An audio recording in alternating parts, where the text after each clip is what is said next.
Hi folks, the Filipino P here. And for the last 6 years, I've been telling you both the good and the bad about living in the Philippines.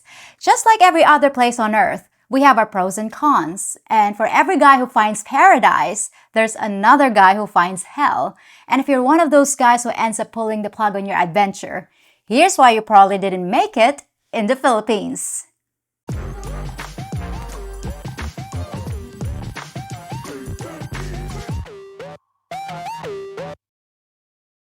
Now, recently, I've been seeing a big uptick in the number of videos being really negative about the Philippines.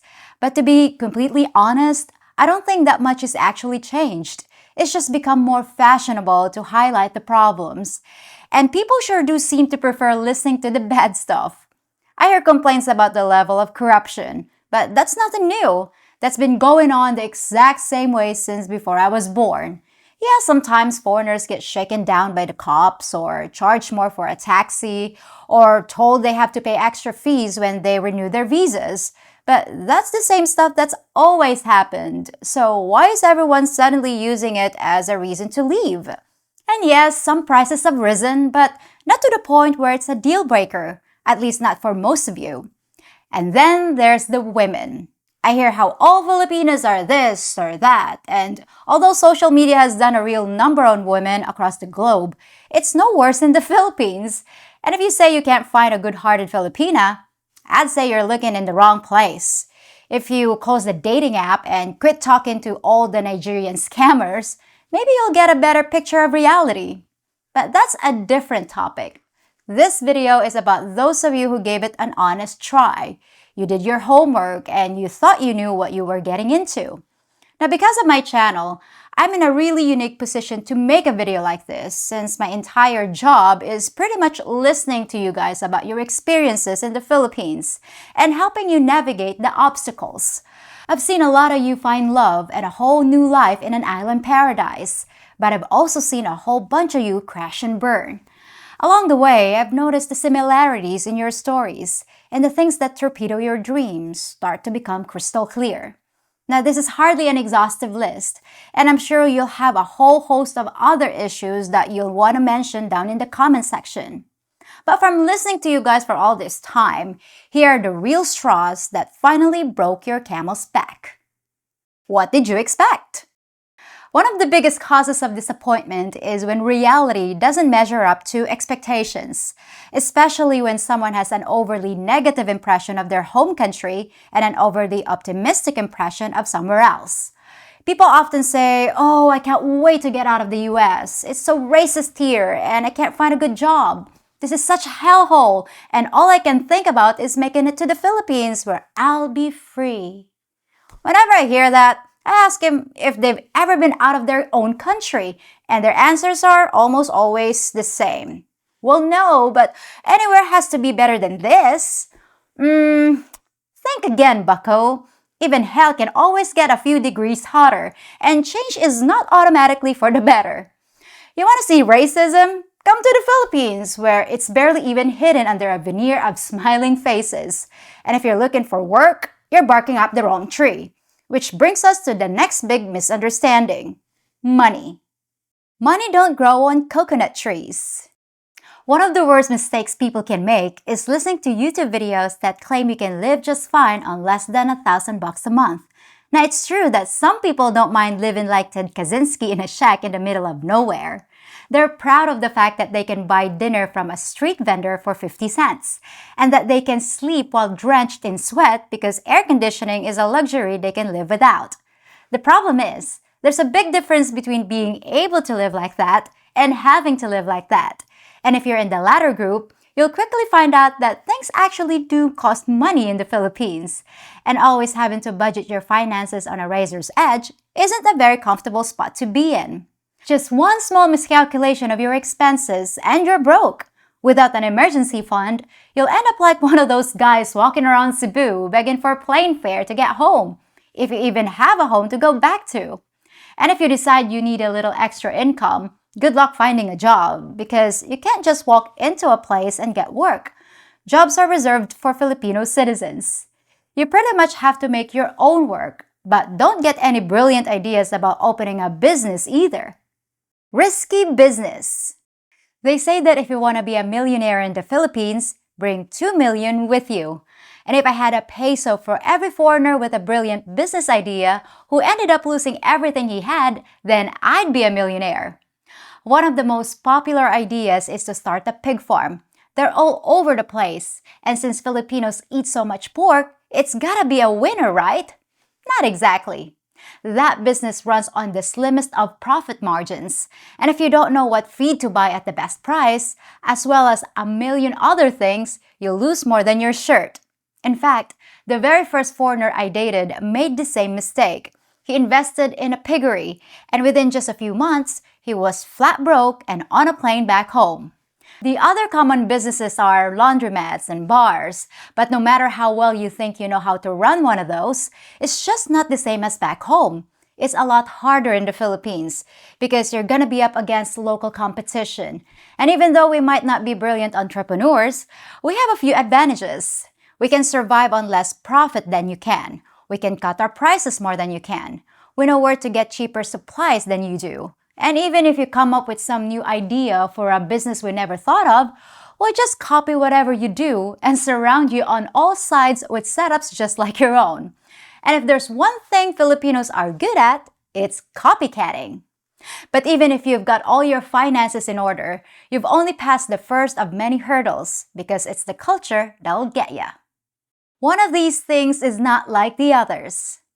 Even though we might have some important similarities with your home country, like for example, the way we speak English, you're still going to be facing some serious culture shock. And not all of it is the kind of stuff the average foreigner can easily accept. You might have an image in your head of a gorgeous white sand beach and a fishing pole with your name on it, and a life of leisure among smiling people in a quaint little village beneath an azure blue sky.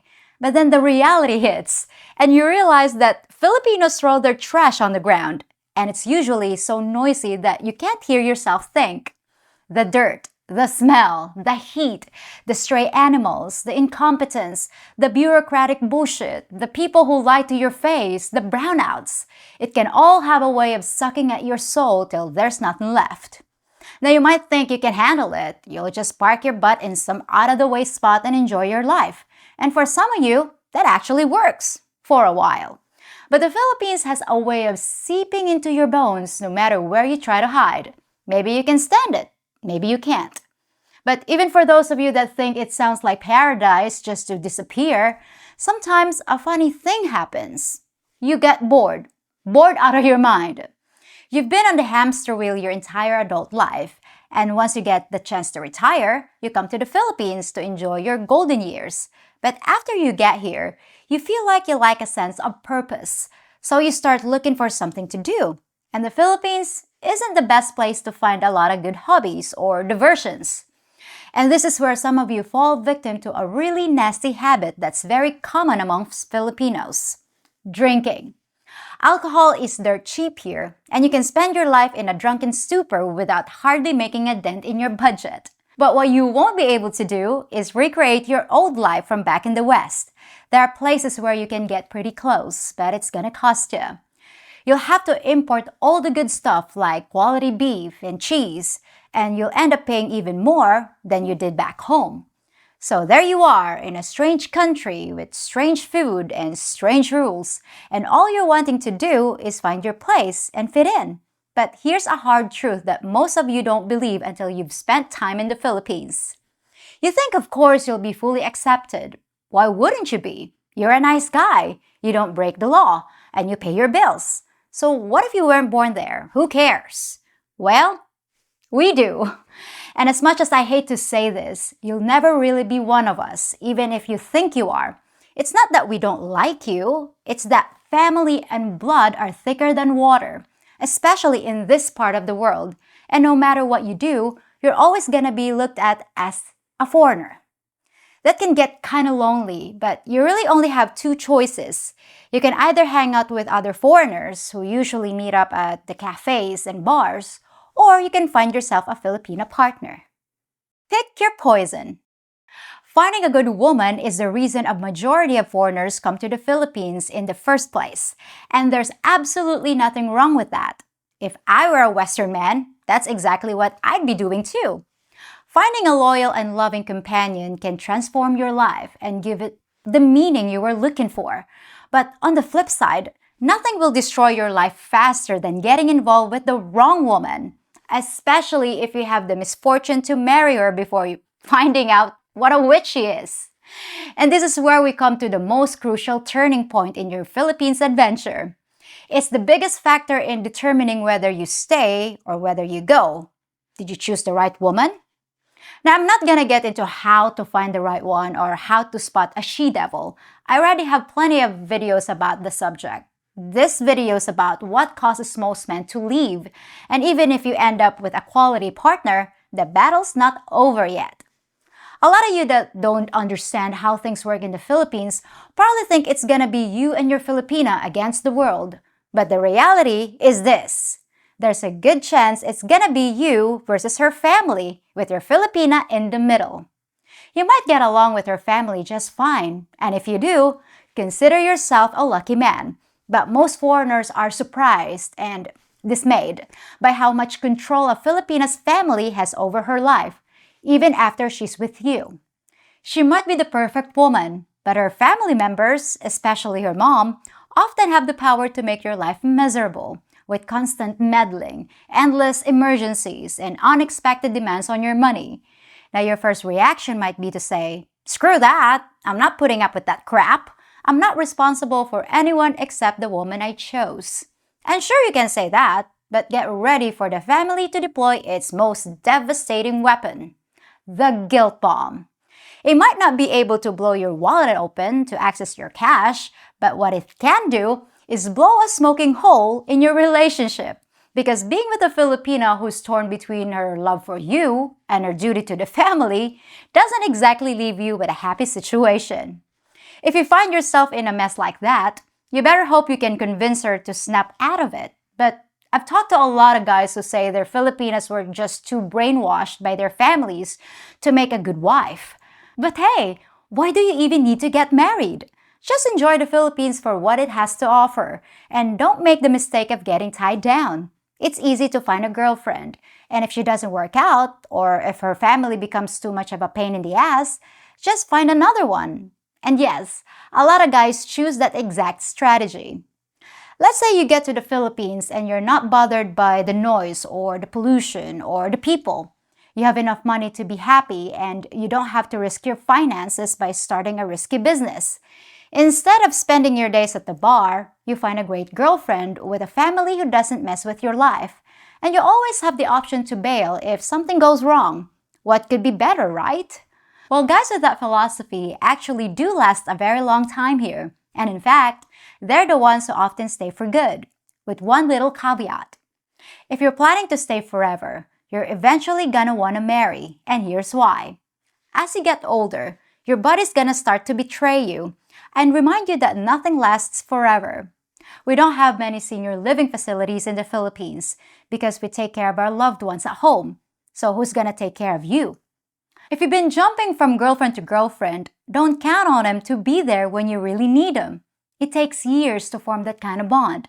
So don't wait too long to find your forever woman. And for a Filipina to feel really invested in a relationship, she's probably gonna want a ring on her finger. So once again, choose wisely, my friend. So those are the most common reasons why your Philippine dream will come to an end. Now, I'm not saying your plans are definitely gonna fail, but please remember that more than half the time, foreigners who wanna make the Philippines their home end up changing their mind. Some of you go back to where you came from, and some of you try a different spot like Thailand or Colombia or Vietnam.